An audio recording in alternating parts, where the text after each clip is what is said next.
국민께 심려를 끼쳐드려 송구스럽게 생각합니다.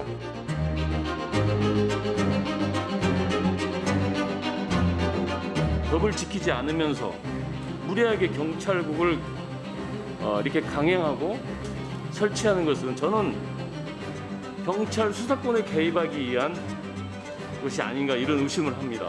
경찰국을 신설해서 제대로 된 국회나 국민들의 견제나 감시를 받고 있는 행안부 장관을 통해서 제대로 양성화시켜보자, 이런 취지가 아닙니까?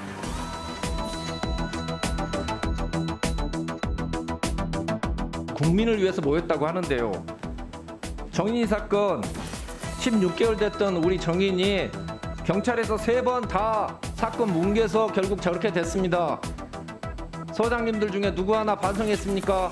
이 건과 관련해서 이상민 장관 또는 청와대로부터 이 회의를 중지하라는 지시를 받은 적이 있습니까? 없습니다.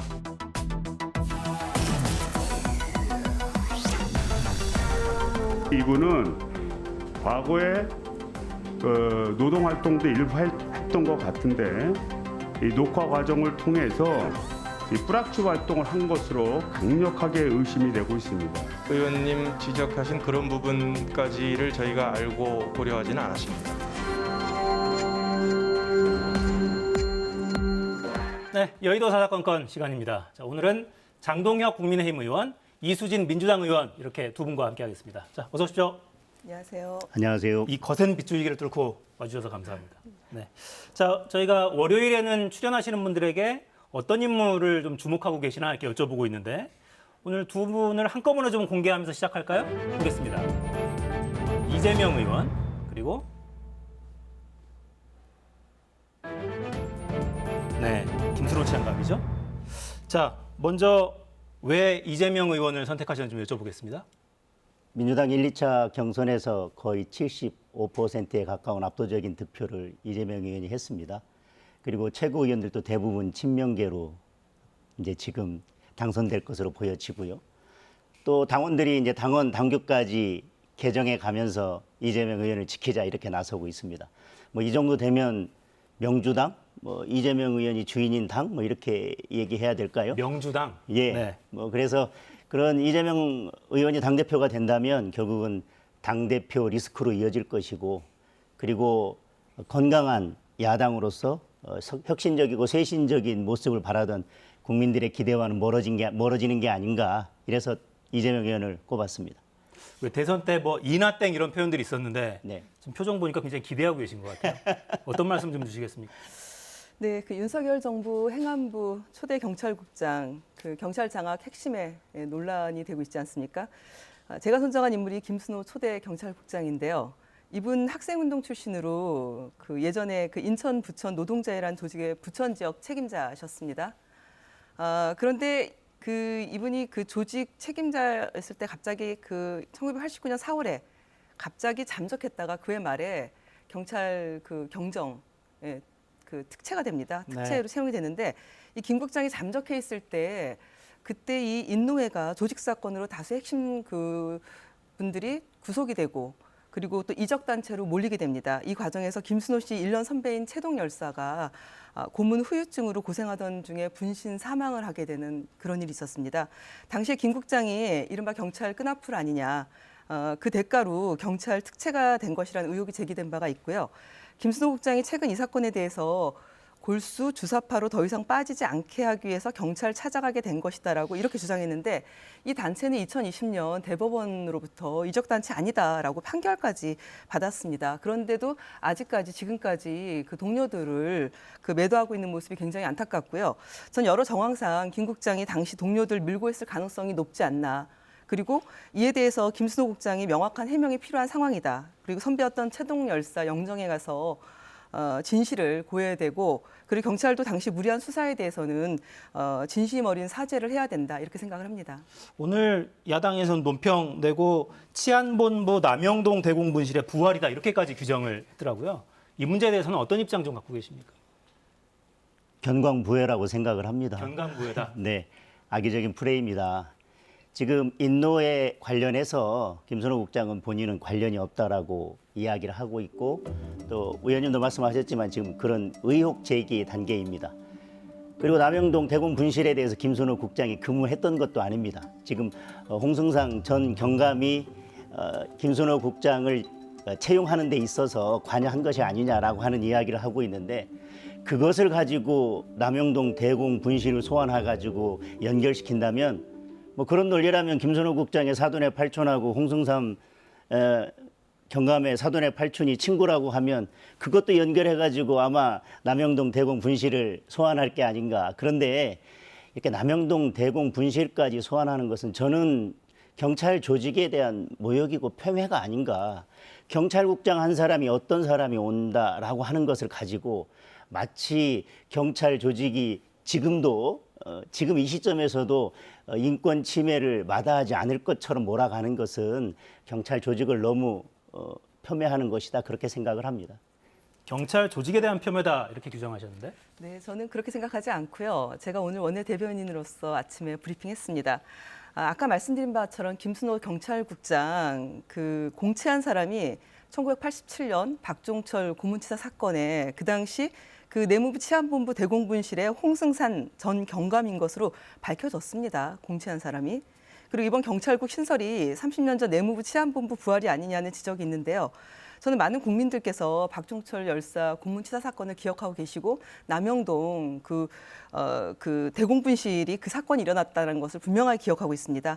윤석열 정부가 고교 동창인 이상민 장관을 통해서 위법적으로 경찰국 신설을 했고 그리고 4일 만에 입법 예고를 일사천리로 진행한 이유가 그 무엇인지 국민들께서 지금 묻고 있습니다. 저는 군사작전 하듯이 경찰국 신설할 이유가 결국은 경찰 장악, 30년 전 다시 남영동 그 시절로 돌아가는 거 아니냐 이렇게 보고 있다라고 그런 지적이 있다라는 거에 대해서 좀 반성을 하셔야 되는 거 아닌가. 그리고 지금 윤희근 경찰청장 그 후보가 인사청문회를 국회에서 지금 진행 중에 있습니다.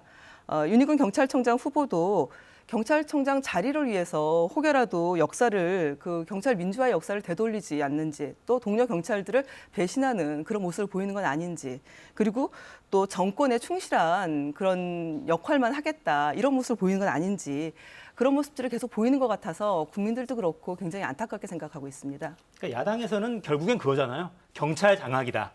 경찰을 소나귀에 들고 뭔가 다른 걸 하려는 게 아니야. 이런 이제 의심인 건데 어떤 말씀을 좀 주시겠습니까? 그것이 검수완박을 졸속으로 추진하다 보니까 생긴 문제라고 생각을 합니다.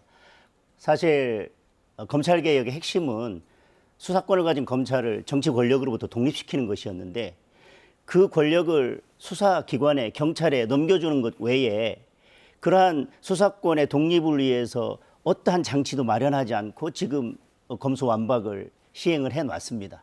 그래 놓고 지금 와가지고 경찰 장악이 우려된다고 해서 지금 이것을 가지고 그렇게 침소봉대하는 것은 오히려 본인들이 졸속으로 추진한 검수완박에 문제가 있었다라고 하는 것을 스스로 인정하는 것이 아닌가. 지금도 과반 의석 가진 민주당에서 경찰국은 경찰국대로 두되 경찰이 수사권을 행사함에 있어서 정치 권력으로부터 중립적으로 독립적으로 행사할 수 있는 제도적 보완을 마련해 나가는 데 민주당이 앞서서 힘을 썼으면 좋겠다. 그렇게 생각합니다. 네.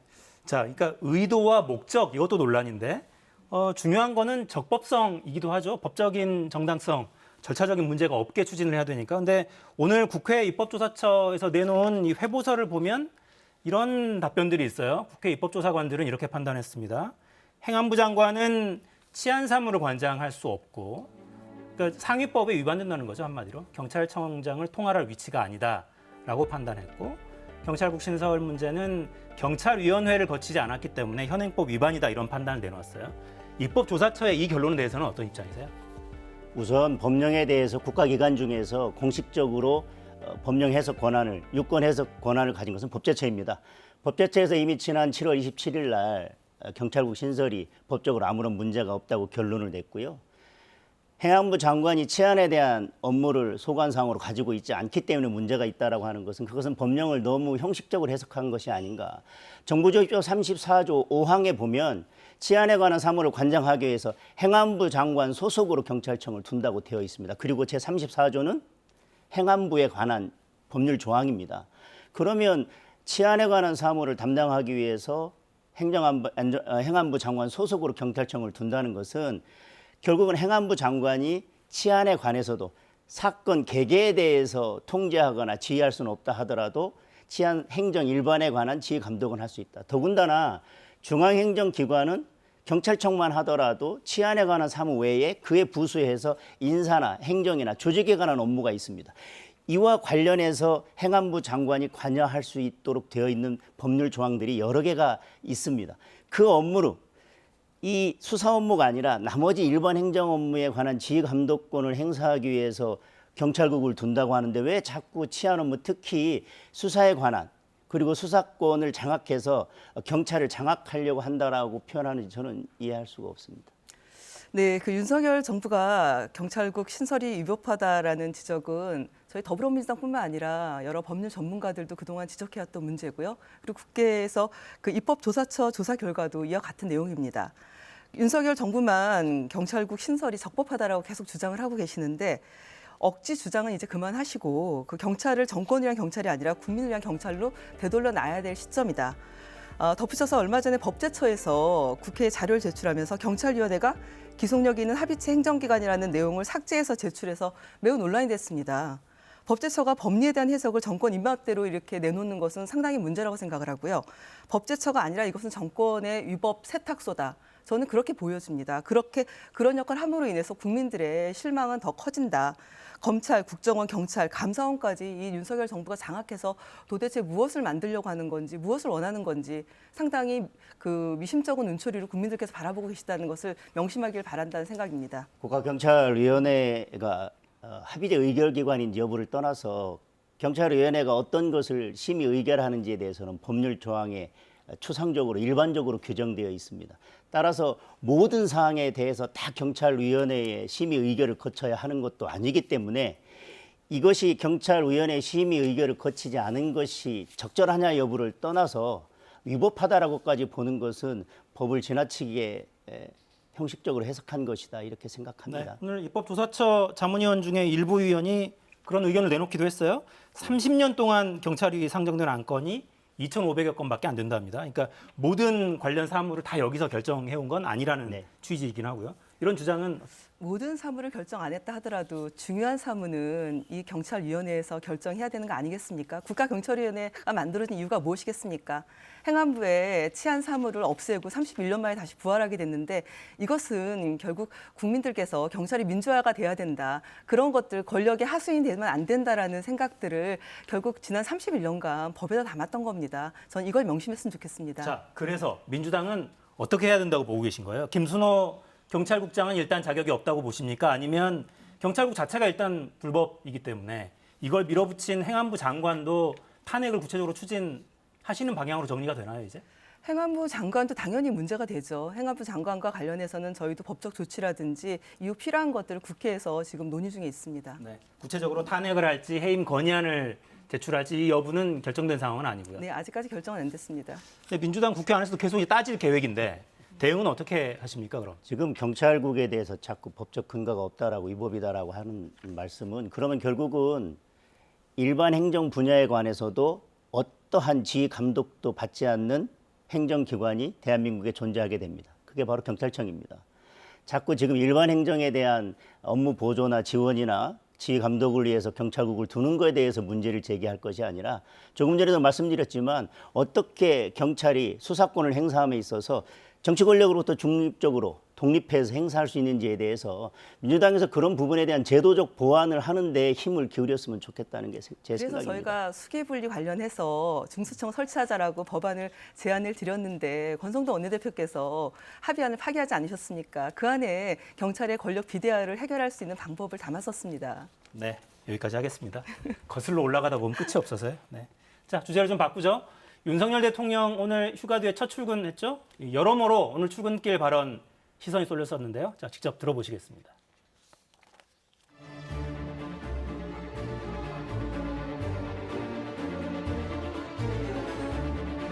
결국 제가 국민들께 해야 할 일은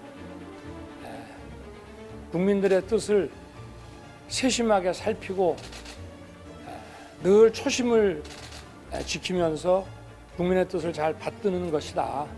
국정 동력이라는 게 다 국민들로부터 나오는 거 아니겠습니까? 국민들의 이 관점에서 모든 문제를 다시 점검하고 잘 살피겠습니다.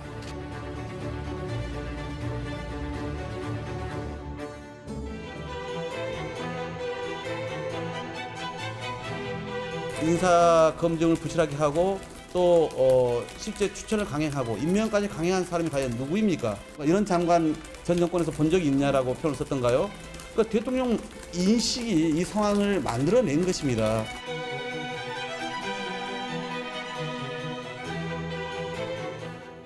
네, 윤 대통령이 출근길에 그동안은 굉장히 동작도 크고 좀 거침없는 느낌이었는데 오늘은 많이 좀 다릅니다, 평소랑.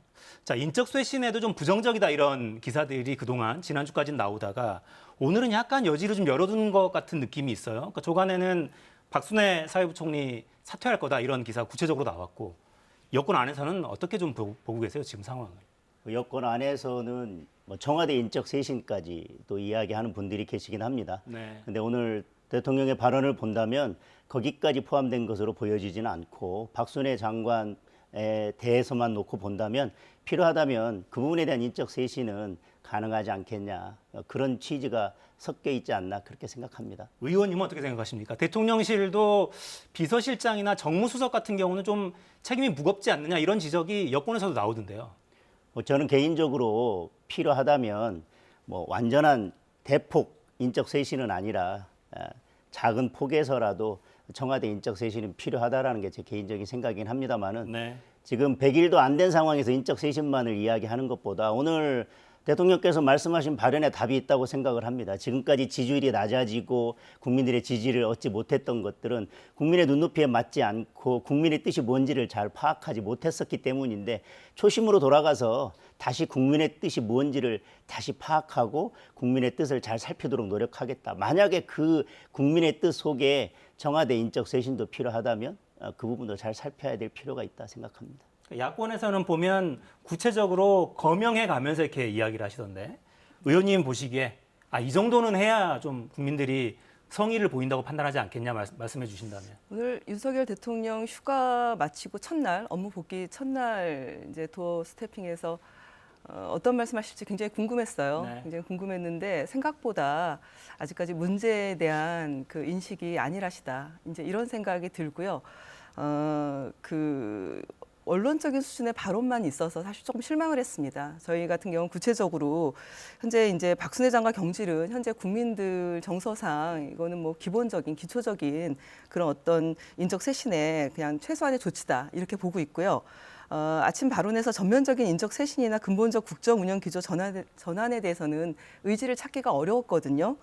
그런데 지금 사실 검찰 편중 인사라든지 대통령실에 그리고 대통령실 권력 사유화 또 불량 국무위원들 검찰 장악, 경찰 장악, 보복 수사, 또 감사원의 표적 감사라든지 또 전 정부 지우기랑 또 전 정부 인사에 대해서 찍어내기에 몰두하는 모습들은 현재 경제 민생 위기 속에서 대통령이 가야 될 방향과는 매우 다른 방향으로 가고 있다. 이런 것들에 대한 제대로 된 인적 쇄신 없이 계속 그렇게 가신다라면은 상당히 그 윤석열 대통령의 불통, 무능, 폭주 이런 것들에 대한 비판이 여전히 있을 것이다. 그래서 이 마지막 골든 타임이기 때문에 저는 무엇보다도 태도, 사람, 정책 다 바꿔야 된다 이렇게 생각합니다. 태도, 사람, 정책 다 바꾸라. 어떨까요? 대통령실에서 어디까지 받아들일 수 있을까요? 뭐 어디까지 받아들여야 될지를 떠나서 지금 야당에서 특정 뭐 장관이나 콕콕 집어서 말씀하시는 것은 그것이 국민의 의사 그리고 국민의 뜻에 완전히 다 부합한다고 보기는 어렵고 콕콕 찍은 인사들 중에는 좀 민주당의 이해관계에 얽혀 있는 부분들도 있지 않나 그렇게 생각을 합니다. 네. 자, 지지율 그래픽 저희 만들어 놓은 걸 좀 보면서 이야기를 할까요?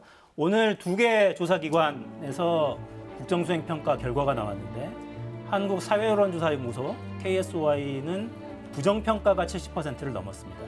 대통령 취임 1년 차에 정말 보기 힘든 광경이죠. 직무수행 부정평가가 70%를 넘었고 리얼미터 조사 결과에서도 67.8%까지 부정평가가 올라갔어요. 긍정평가는 20%대로 내려왔습니다.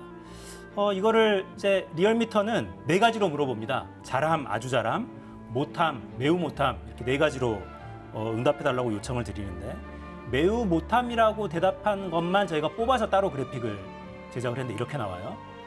쭉 상승세입니다. 6월 5주에는 39.4%가 매우 못한다 이렇게 응답했는데 지난주 8월 첫 주에는 60.5%의 국민들이 그러니까 아까 좀 전에 그 조사 결과를 보시면 67.3%가 못한다고 응답했거든요. 부정평가.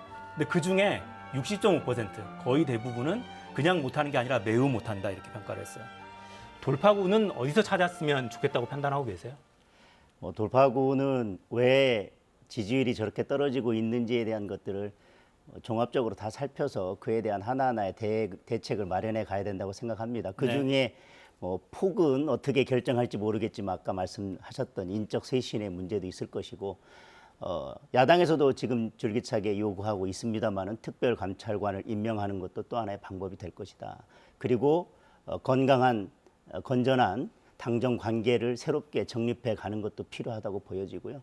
마지막으로 사실은 결국은 지금 국민들의 지지율이 떨어지는 것 중에 가장 큰 것은 지금 삶이 너무 힘들고 팍팍하다라고 하는 것이기 때문에 일차적으로는 그렇죠. 예, 그렇죠. 그래서 결국은 대통령이 무엇을 지금 국민들이 원하고 있고 무엇이 시급한지를 살펴서 다시 정책으로 돌아가서 정치가 아니라 정책으로 돌아가서 국민들이 공감할 수 있는 정책, 민생 대책 이런 것들을 내놓는 것이 필요하다 그렇게 생각합니다.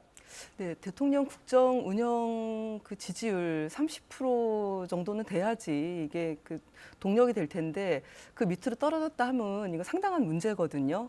이게 국정 운영의 동력이 작동이 안 될 가능성이 매우 커졌다 이렇게 봐지는 거고 그리고 이게 박근혜 정권 그 탄핵 직전에 그때 그 모습들 그리고 국민들의 불안감 이게 나라냐 다시 촛불을 들어야 되는 거 아니냐 이런 얘기까지 나올 정도로 심각하게 불안해하고 있다는 것을 직시하셔야 됩니다. 저는 이런 상황에서 대통령께서도 좀 진정성 있는 인적 쇄신에 대해서 분명하게 좀 보여주셔야 된다.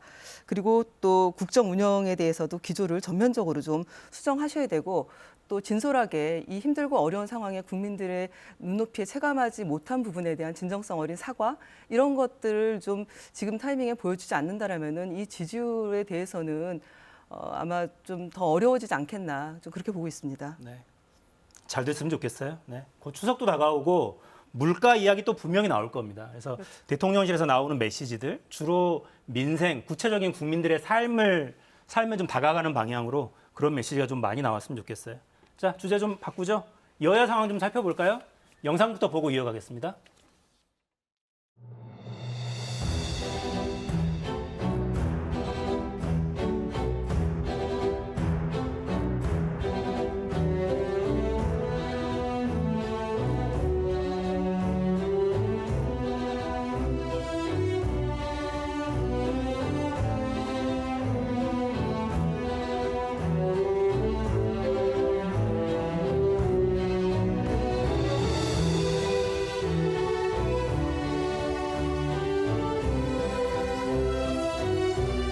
지금 이준석 대표는 대장의 길을 가야 돼요. 대장부의 길을 가야 돼요. 왜냐하면 대표니까.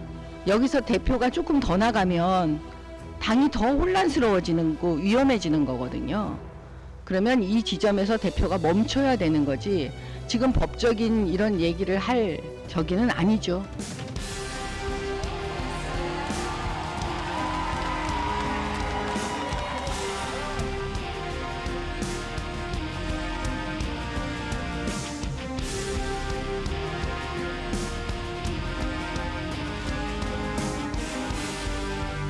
강훈식 후보의 그 의지 여전히 믿고 있습니다. 이제 시간이 많이 남지는 않았지만 포기할 때는 아니라고 생각하고 있습니다. 단일화가 본질은 아닌 것 같습니다. 저희가 더 많은 득표를 해야지 나머지 이야기들도 다 가능해질 문제라고 생각하기 때문입니다. 네, 어대명 이야기가 돌더니 이제는 확대명이라고 하네요. 확실히 대표는 이재명. 첫 주말 순회 경선 결과는 뭐 압도적이었고요. 어대명 넘어가는 지금 상황인데 표정이 좋으세요. 이재명 의원 이야기가 나오면. 여당 의원님들이. 표정이 좋다고 말씀드릴 네, 것은 뭔가 아니고요. 그러니까 이대로 가면 네. 민주당이 이 길로 가면 오히려 좋지 않을 거다라는 인식을 좀 하고 계신 것 같습니다. 정치라는 것이 상대당이 잘못하는 것에 반사적 이익에 기대해서 할 것은 아닙니다만은 물론입니다. 네. 여당도 건강한 야당이 나와서 서로 협력하고 상생을 해야 됩니다. 그런데 지금 아까 모두의 말씀드린 것처럼 이재명 대표 의원이 저렇게 압도적으로 앞서가고 있고 그리고 친명계 인사들이 거의 최고위원에 당선될 것으로 보여집니다. 그러면서 또 당원 당규까지 개정을 해서 이재명 의원의 사법 리스크에 대해서 대비하려고 하는 움직임들이 있는데 그 자체가 이미 이재명 의원을 지지하는 많은 당원들도 사법 리스크에 대해서 현실적으로 고민하고 있다는 이야기가 아니겠습니까?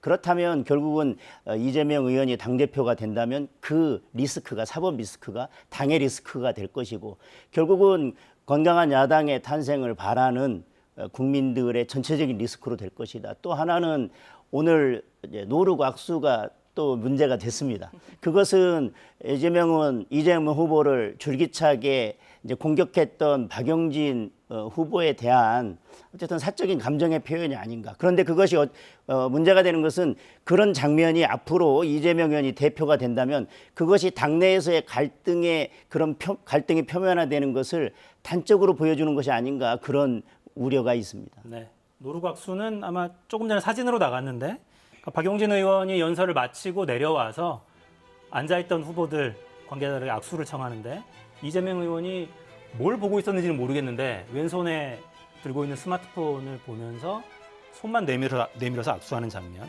이른바 노루각수, 이렇게 논란이 좀 있습니다. 자, 당헌 80조 개정 이야기가 계속 좀 나와서 당헌을 좀 보고 이어갈까요? 80조에 부패 연루자에 대한 제재 관련 조항이에요. 쭉 문장이 깁니다만 세 번째 줄만 보시면 됩니다. 사실 기소된 당직자의 직무를 기소와 동시에 정지시키고 수사를 요청할 수 있다, 이런 대목이에요. 결국 이재명 지키기 아니냐, 이런 문제 제기입니다. 여당에서. 지금 현재 저희 선거가 진행 중에 있어서 제가 원내 대변인으로서 어떤 특정 후보에 대해서 이런저런 얘기를 하기는 좀 어렵고요. 다만 지금 이재명 후보가 굉장히 높은 그 득표율로 지금 1등을 앞서가고 있는데 이 모습은 제가 보기에는 지금 너무나 민생 위기, 윤석열 정부의 실정을 보면서 강한 민주당, 민생을 해결하는 멋진 민주당의 탄생을 바라기 때문에 이렇게 상황이 만들어지고 있다라고 보여지고요. 사진 한 장만 가지고 이것을 전체를 평가하는 것은 조금 부적절해 보인다는 생각이 들면서요. 다만 당헌 80조 개정과 관련해서 지금 현 정부가 공안 사정으로 지금 몰아가고 있거든요. 이런 상황에서 특히 핵심이 기소 즉시 직무정지의 문제를 어떻게 해결할 것인가, 이 부분입니다. 혹여라도 정권 차원에서 악용할 가능성이 있기 때문에 저는 당원 정신을 잘 지키면서 이걸 유지하면서 이 부분에 대해서 그 공안 탄압에 대응하기 위한 어떤 현명한 수준의 좀 개정을 논의할 필요는 있겠다, 이렇게 생각을 합니다. 또 제가 이제 과거 최고위원 할 때도 비슷한 내용 가지고 징계 안으로 올라온 적이 있었습니다. 다른 의원님들도.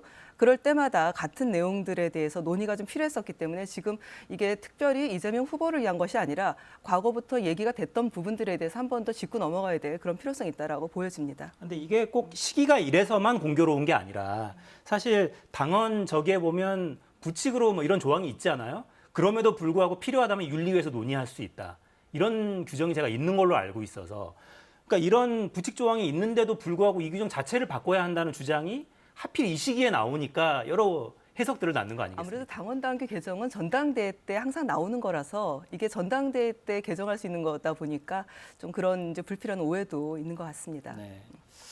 하필 시기가 이래서 불필요한 오해가 빚어지고 있다. 네. 국민들이 보고 계시겠죠? 판단 아마 하실 겁니다.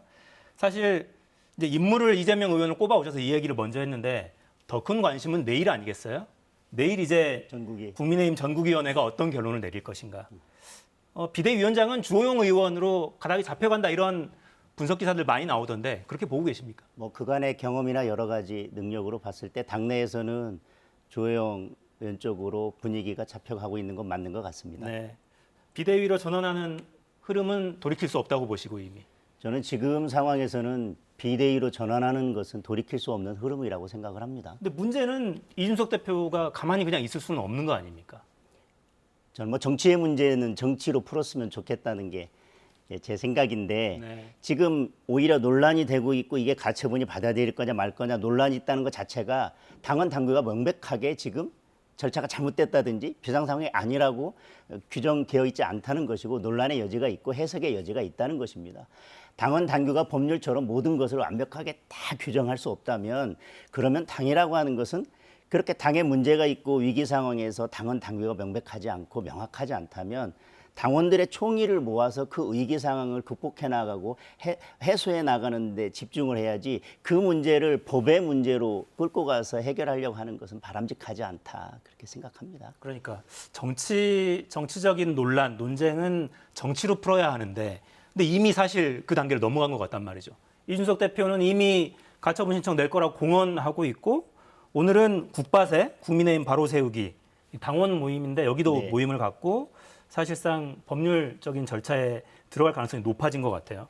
어떻게 보세요? 어떻게 흘러갈 거라고 예상하십니까? 뭐 타당의 내부 권력 투쟁에 대해서 제가 길게 얘기할 건 아니겠지만 다만 지금 제가 보기에는 경제위기 태풍 속입니다. 이런 태풍 속에서 대통령실과 집권여당이 위기 해법에 대한 책임 있는 역할을 하지 않고 오히려 위기를 만들어내고 있고 위기를 조장하고 있다. 그래서 국민들께서 이 부분에 대해서도 사실 상당히 심각하게 생각하고 있고요.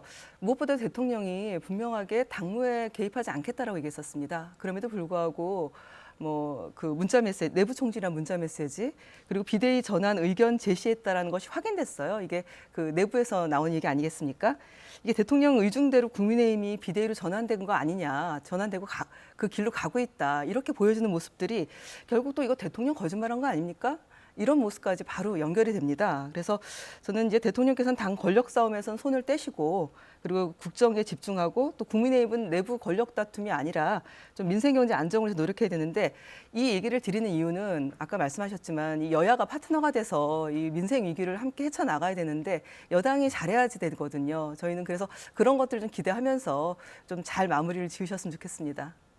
잘 마무리 짓는 게 뭘까요? 내일 전국위 그리고 이준석 대표나 국민의힘 바로 세우기 당원 모임 이게 어떻게 진행돼야 그나마 정치적인 파장을 좀 줄이는 방법이 되겠습니까? 저는 지금 이 논의를 함에 있어서 핵심은 예를 들면 국민의힘 당원이라면 이 지금 당의 상황이 그리고 대통령 지지율이 이렇게 떨어져 있고 여당으로서 제 역할을 하지 못하는 이 상황이 비상 상황이냐라고 하는 거에 저는 집중했으면 좋겠다. 그래서 비상 상황이라 한다고 하면 비대위로 가는 것이 맞고 그 과정에서 절차적으로 약간 다소 좀 완벽하지 못한 모습이 있다거나 아니면 비대위로 감으로 인해서 부수적으로 또는 반사적으로 이준석 대표가 당대표의 지위를 유지한 채 당으로 돌아올 수 없다라고 하는 것은 저는 그것은 부수적인 문제고 반사적인 효과라고 생각을 합니다. 다만 지금 상황이 당의 위기 상황이라고 한다면 이것을 어떻게 해결하고 비대위를 어떻게 꾸려서 이 상황을 빨리 그리고 어떤 방법으로 조속히 마무리 지을 건지에 대한 고민에 집중했으면 좋겠다.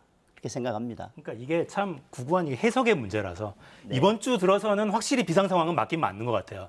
근데 이미 비상 상황이 돼버린 거죠. 이제는 돌이킬 수 없는. 근데 지난주 상황까지 정말 비상이 맞았느냐? 그거를 최고위원 사퇴 의사를 밝혔던 최고위원들이 돌아와서 뭐 의결을 하고 이런 과정이 있었기 때문에 이런 과정을 놓고 이준석 대표는 법적인 조치에 들어가겠다고 공언을 하고 있습니다.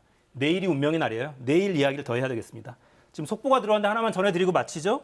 박순애 사회부 총리가 곧 기자회견을 열 것이다라는 소식이 지금 막 속보로 들어왔습니다. 거취 관련한 내용이 들어있을 걸로 예상이 되고요. 아마 사퇴 기자회견이 아니겠느냐라는 전망이 나오고 있습니다. 박순애 사회부 총리, 교육부 장관이 곧 기자회견을 가질 거다 이런 소식이 속보로 들어와 있습니다. 자세한 내용 들어오는 대로 전해드리죠.